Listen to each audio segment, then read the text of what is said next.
them on your dreams. The one they picked, the one you know by. Don't you ever ask them why. If they told you, you would cry. So just look at them and sigh.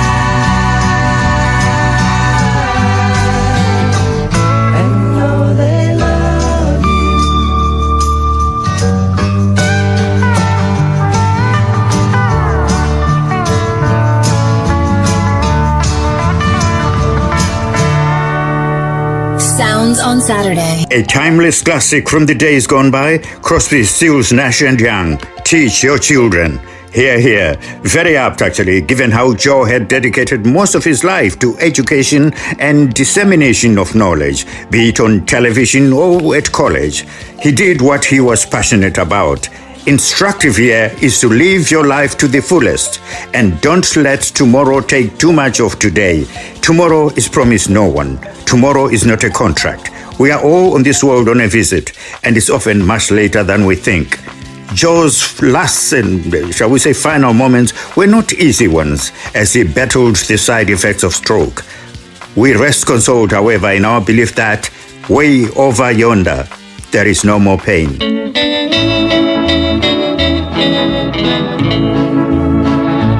I have lived a life of sin in this world I'm living in. I have done forbidden things I shouldn't do.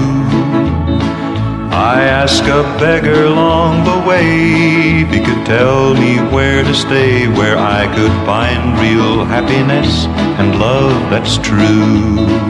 Across the bridge, there's no more sorrow. Across the bridge, there's no more pain. The sun will shine across the river, and you'll never be unhappy again.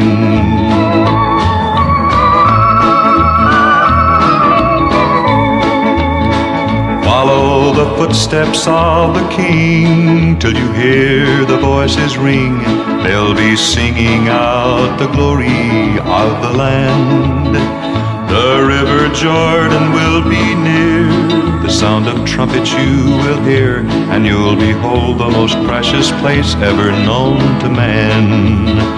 Across the bridge, there's no more sorrow. Across the bridge, there's no more pain. The sun will shine across the river, and you'll never be unhappy again. Across the bridge, there's no more sorrow. Across the bridge, there's no more pain. The sun will shine across the river, and you'll never be unhappy again. Jim Reeves, from all those years ago. Across the bridge, there is no more sorrow. But sadly, not on this side of the bridge, among loved ones left behind. In one's final hours, this would be the prayer on many people's lips, I would have thought. Wake the town and tell the people as I lay me down, heaven hear me now. I'm lost without a cause after giving it my all. Winter storms have come and darkened my sun. After all that I've been through, who on earth can I turn to? I look to you, I look to you. After all my strength is gone, in you I can be strong. I look to you, I look to you.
Sounds on Saturday. Here's broadcasting royalty George Munetsi. Yeah, so where can I start about Mr. Joe Madimba?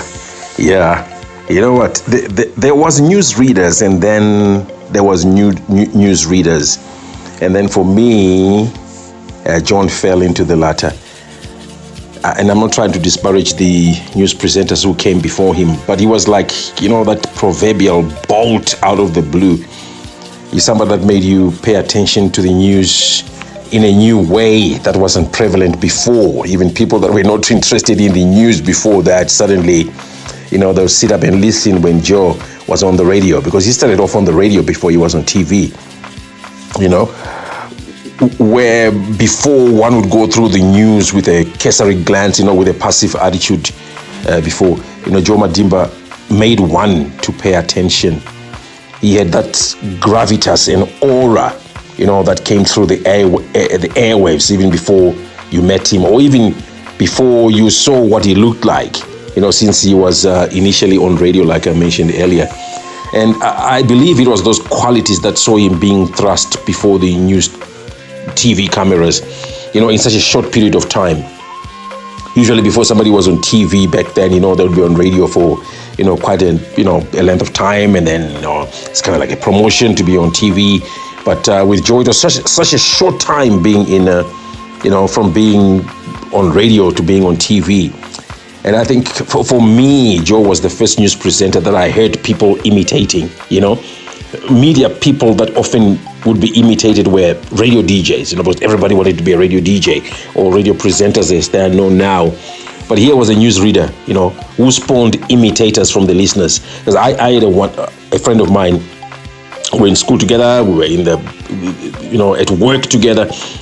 That guy would imitate Joe like you've never heard. I mean, if there was TikTok back then, you would be having, you know, a lot of views and a lot of listeners.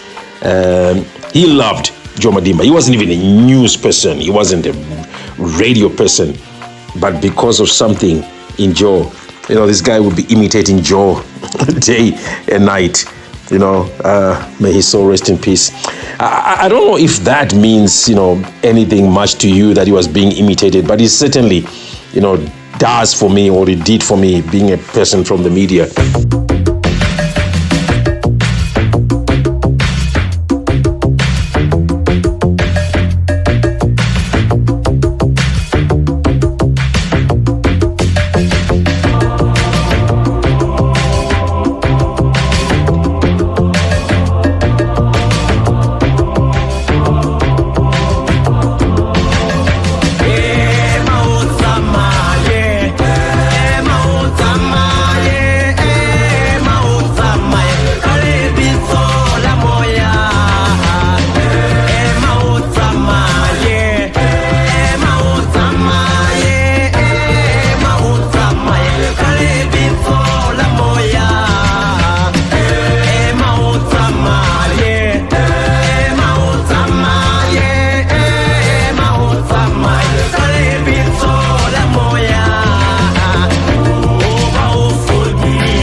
much of the gospel from way back then. William Tetwa, Ea Otsamaye. Thank you, George Munesi. As you can all see, Joe's friends from here, there, and everywhere all came together as the one big happy family we once were all those years ago, when all our colleagues were still with us. Together forever, or so we hoped, as one big happy family.